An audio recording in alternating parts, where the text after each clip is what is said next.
सुशांत सिंह राजपूत का जो केस है ये कोई एक व्यक्ति या फिर एक छोटे से ग्रुप का काम नहीं है। ये बहुत बड़ा षड्यंत्र है, बहुत ही बड़ी मिली भगत है और ये बिना किसी गैंग की, जो एक बड़ा गैंग हो जिसमें पता नहीं 1000-2000 लोग भी हो सकते हैं, सब इन्वॉल्व हैं। आप देखिए, अगर कड़ी से कड़ी जोड़ी जाए तो दिशा के केस की भी कड़ी कहीं ना कहीं सुशांत सिंह राजपूत के केस से जुड़ती है। रिया चक्रवर्ती की अय्याशियों के केस भी कहीं ना कहीं सुशांत सिंह राजपूत के केस से जुड़ते हैं और कहीं ना कहीं बॉलीवुड माफिया भी सुशांत सिंह राजपूत के केस से जुड़ता है। उसके ऊपर सबसे बड़ी बात, पॉलिटिशियंस जो महाराष्ट्र के हैं, जो इस समय महाराष्ट्र सरकार के हैं, वो भी कड़ी जोड़ते हैं। और मुझे लगता है कि ये बहुत ही सही हो रहा है कि आज घेरे में सबको लिया जा रहा है, सबसे कार्रवाई की जा रही है, क्योंकि ये सब इन्वॉल्व हैं। कोई पुख्ता सबूत सुशांत सिंह राजपूत के पास था, कोई ऐसी बात जो अगर बोलते सुशांत सिंह राजपूत तो भांडा फूट जाता बॉलीवुड का और महाराष्ट्र की सरकार के बहुत पॉलिटिशियंस का। उसको खत्म करने के लिए, उसको छुपाने के लिए इन्होंने उस व्यक्ति का मर्डर करा है। ये जनता भी समझ रही है और कुछ ना कुछ जानकारी लोगों को जो मिल रही है सीबीआई से, ईडी से, वही समझ में आ भी रहा है। इससे बेहतर मुझे नहीं लगता कि कुछ हो सकता है कि इस समय पूरा देश इन लोगों को घेर रहा है, क्योंकि एकता कपूर हो गई या साजिद हो गई, ये सब बहुत पुराने खिलाड़ी हैं। इनको भी बॉलीवुड के एक एक राज पता है, तभी ये बॉलीवुड में सर्वाइव कर रहे हैं। क्योंकि वो कहते हैं ना कि अगर वहीं पे खा के वहीं से बैर रखेंगे, मगरमच्छ अगर पानी से ही बैर रखेगा तो जिएगा कैसे, इनका वही हाल है।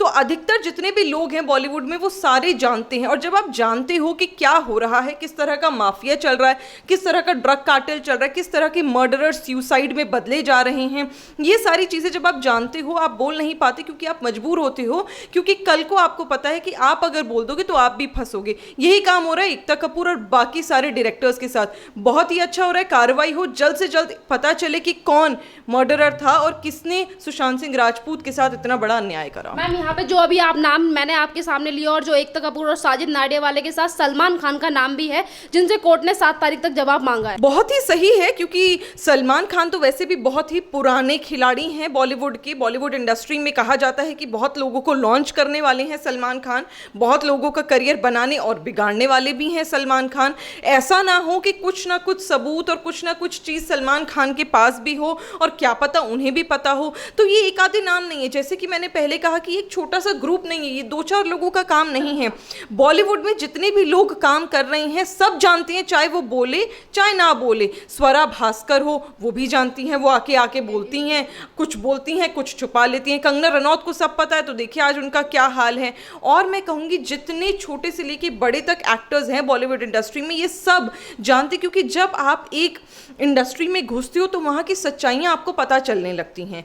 और सबसे बड़ी बात आप देखिए, यहाँ पर तो ऐसा भी आप ही न्यूज़ चैनल्स के माध्यम से हमें मालूम पड़ रहा है कि ये भी है कि जो जो पार्टीज़ में जाते थे उनको मूवीज़ मिलना आसान हो जाता था। अगर पार्टीज़ में नहीं जाते थे तो मूवीज़ नहीं मिल पाती थी, उनका पीआर नहीं हो पाता था, उनकी फ्रेंडशिप्स नहीं हो पाती थी। तो ये क्या दर्शाता है कि आपको अपने आप को उस माहौल में ढालना पड़ेगा, मजबूरी आपको वो सब काम करने पड़ेंगे जो वो लोग कर रहे हैं, नहीं तो वो आपको कब साइडलाइन कर देंगे पता ही नहीं चलेगा। सुशांत सिंह राजपूत के साथ भी यही हुआ, जबरन उनको ड्रग्स कराए गए, जबरन उनके ऊपर प्रेशर बनाया गया। जब उन्होंने अपने आप को पीछे करा, जब उन्होंने ये कहा कि मैं नहीं करूंगा, या किसी तरीके से वो बागी बने, रिबेल करा, तब जाकर उनके खिलाफ उन्होंने इस तरह प्लान करा और उनका मर्डर कर दिया, जिसके बारे में आज हम सब जानते हैं। मैम, यहाँ पे सवाल ये भी है कि जिस तरीके से सलमान खान से भी अब सवाल जवाब मांगा है कोर्ट ने और 7 तारीख तक उन्हें वहाँ पे पेशी भी देनी पड़ेगी अपनी, तो ये भी है कि पहले वो हेट जो उन्होंने हिरण मार दिया था उसको लेकर भी फंसे हुए थे, अब एक और तरीके से फंसते हुए नजर आ रहे हैं सलमान खान। हाँ, तो मुझे लगता है कि मैं तो ये पहले ही बोल रही हूँ कि ये छोटी मोटी चीज़ें तो हैं नहीं, ये कोई पहला मर्डर थोड़ी ना है सुशांत सिंह राजपूत का बॉलीवुड इंडस्ट्री में। दिव्या भारती रही,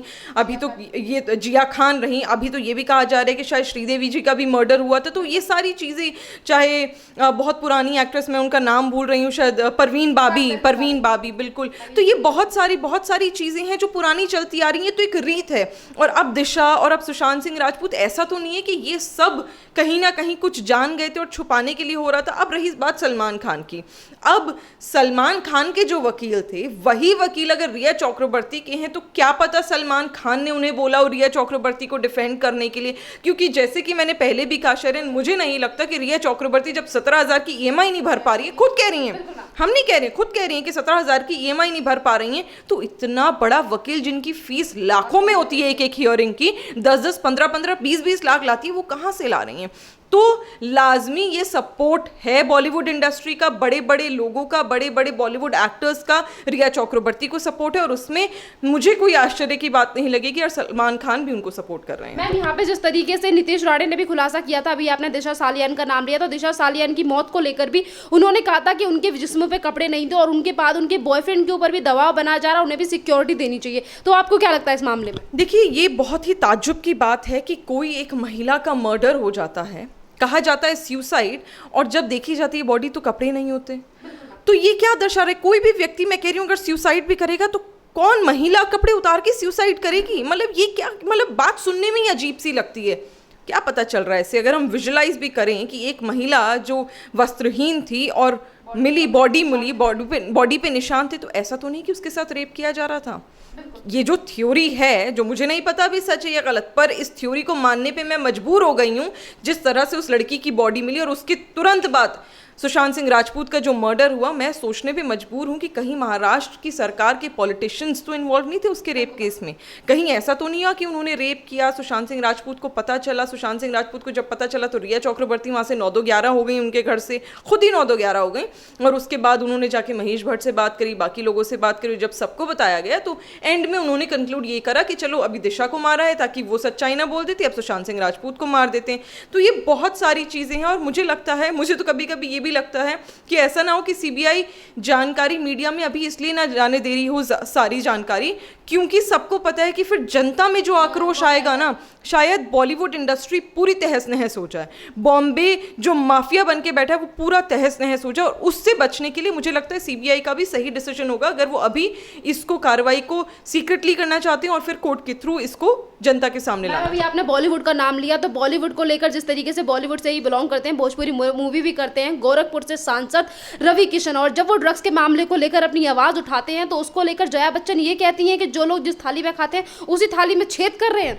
बड़ी आश्चर्यचकित बात है कि जया जी जो इतनी बड़ी एक्टर हैं और इतनी इज्जत उन्होंने कमाई, नाम शोहरत पैसा सब कमाया, बच्चन परिवार से आती है जिन्होंने एक तरह से नींव भी रखी है बॉलीवुड इंडस्ट्री को ऊंचाइयों तक पहुंचाने की, वो तब नहीं बोली जब सुशांत सिंह राजपूत का मर्डर हुआ, दिशा सालियान का मर्डर हुआ, कि जिस थाली में लोगों ने खाया उसी थाली में छेद करा लोगों का मर्डर करके। आज जब रवि किशन जी ने ड्रग कार्टेल के खिलाफ आवाज उठा दी तो आपको लग रहा है थाली में छेद? फिर आप ना अपनी इज्जत खो देते हो, आप हमें मजबूर कर देते हो ये सोचने के लिए कि चाहे कोई छोटा बच्चा हो बॉलीवुड इंडस्ट्री में, चाहे आप जैसे बड़े लोग हों, मुझे लगता है सब एक ही थाली के चट्टे बट्टे हैं। क्यों आपने आवाज़ नहीं उठाई? सुशांत सिंह राजपूत के लिए आप एक भी बार बाहर नहीं आई, आपका परिवार कोई भी बाहर नहीं आया। आज आप ड्रग कार्टेल के खिलाफ जब आवाज़ उठाई जा रही है तो आपको बड़ी मिर्ची लग रही है, आप संसद भवन में खड़े होकर ये बोल रहे हैं कि नहीं जी ये तो जिस थाली में खाया उसी थाली में छेद। तो ये किस तरह की बातें हैं? आप क्या दर्शाना चाहते? क्या आप ये दर्शाना चाहते कि आपकी बेटी श्वेता जी और आपके बेटे और आपकी बहू तीनों ड्रग्स करते हैं इसलिए आप उनको सपोर्ट कर रहे हैं और आपकी मजबूरी है कि ड्रग के बारे में बोलना पड़ेगा, नहीं तो बॉलीवुड आपके भी चिट्ठे खोल देगा? कहीं ऐसा ना हो कल से ऐश्वर्या राय को, अभिषेक बच्चन जी को, अमिताभ बच्चन जी को काम मिलना बंद हो जाए। श्वेता बच्चन तो चलो बॉलीवुड में नहीं है, बाकी तीन तो है, इनका तो परिवार बॉलीवुड से ही चलता है। ऐसा तो नहीं है कि आपको ये बोला गया, आपको ये आपके ऊपर बंदूक रखी गई कि आप जाकर पार्लियामेंट में, क्योंकि आप पार्लियामेंट में खड़ी होती है, हमारी आवाज बनिए और हमारे लिए बोलिए, हमारे सपोर्ट में बोलिए, नहीं तो कल को आपको भी हम इससे दफा कर देंगे, हम बॉलीवुड से दफा कर देंगे। ये तो नहीं,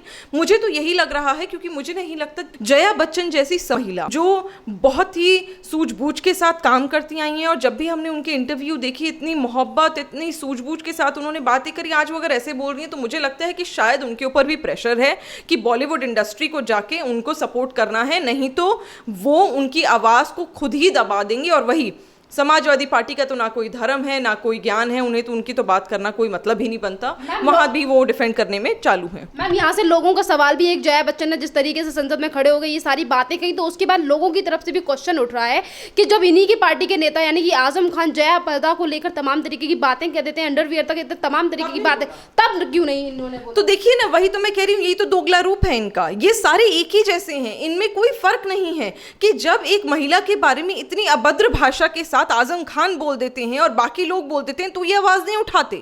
तब इन्हें मुलायम सिंह बोल देते हैं कि महिलाओं का रेप हो रहा है क्योंकि वो छोटी स्कर्टें पहन के घूमती हैं, महिलाओं को ही वो दोषी करार कर देते हैं क्योंकि उनका रेप हो रहा है। छोटी बच्ची, मुझे बताइए कौन सी महिला छोटी बच्ची का रेप करने के लिए आप कहते हैं छोटे छोटे कपड़े? क्या बात कर रहे हैं आप?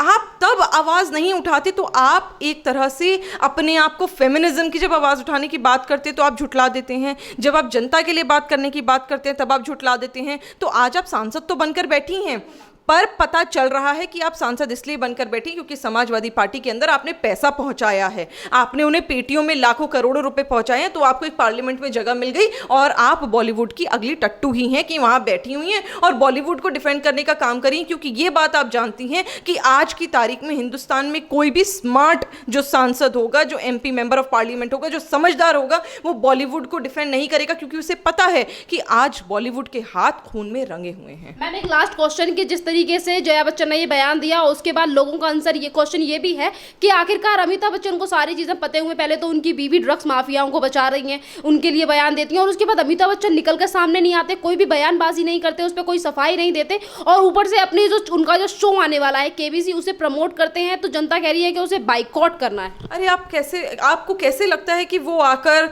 इस पर बयानबाजी करेंगे? मैं यही बोलने वाली थी, आपने ही बोल दिया कि KBC शुरू हो रहा है, क्या उन्हें अपना जो सीरियल है, जो अपना शो है, क्या उन्हें डब्बे में बंद करवाना है? हालांकि होगा, लेकिन क्या आप चाहते हो कि जो चैनल्स हैं, प्रोड्यूसर्स हैं, स्पॉन्सर्स हैं, वो भी ना खरीदें? क्योंकि जिस दिन वो बॉलीवुड के खिलाफ बोल गए तो उनका वो KBC का जो हर साल का पैसा आता है वो बंद हो जाएगा, जो उनको एंडोर्समेंट्स मिलते हैं वो बंद हो जाएंगे, जो उनको एडवर्टाइजमेंट्स और मूवीज में रोल्स मिलते हैं वो बंद हो जाएंगे। क्योंकि बॉलीवुड एक माफिया है, सबको उनके एक तरीके से अपने आप को साजना होगा, अपने आप को उसी तरीके में ढालना होगा। क्योंकि अगर आप नहीं ढालेंगे, अगर आप वो झूठ नहीं बोलेंगे, अगर आप उन्हें डिफेंड नहीं करेंगे, अगर आप ड्रग माफिया को खोलते रहेंगे, एक्सपोज करते रहेंगे, तो अच्छे से जानते हैं बच्चन साहब कि उनका हाल भी वही होगा जो कंगना रनौत का हुआ।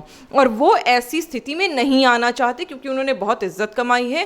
पर यह अलग बात है कि आज हिंदुस्तान की जनता समझ गई है कि इज्जत हम उस व्यक्ति को देंगे जो आज हिंदुस्तान की जनता का सपोर्ट करेगी, वो नहीं जो महाराष्ट्र को, बंबई को एक ड्रग कार्टेल, ड्रग माफिया में कन्वर्ट कर चुका है। मैं तो कहूँगी आतंकवादी क्या होता है? आतंकवादी होता है जो किसी के धर्म के आधार पर किसी को मार देता है। आप क्या कर रहे हो? आपने भी तो बॉलीवुड को धर्म ही बना लिया, जो आपके धर्म के बाहर के आपने उसे मार दिया, तो आप भी एक तरह से आतंकवादी हुए। तो अगर कंगना रनौत ने POK कह दिया तो मिर्ची क्यों लगी? इन सारी बातों को मद्देनजर रखते हुए मुझे तो यही लगता है कि कहीं ना कहीं बच्चन परिवार हो, चाहे कोई भी परिवार हो, बॉलीवुड में अगर आपको रहना है तो सबसे दोस्ती करके रहनी पड़ेगी। और यही वजह है कि आप ड्रग माफिया के बारे में बोलना नहीं चाहते। धन्यवाद मैम।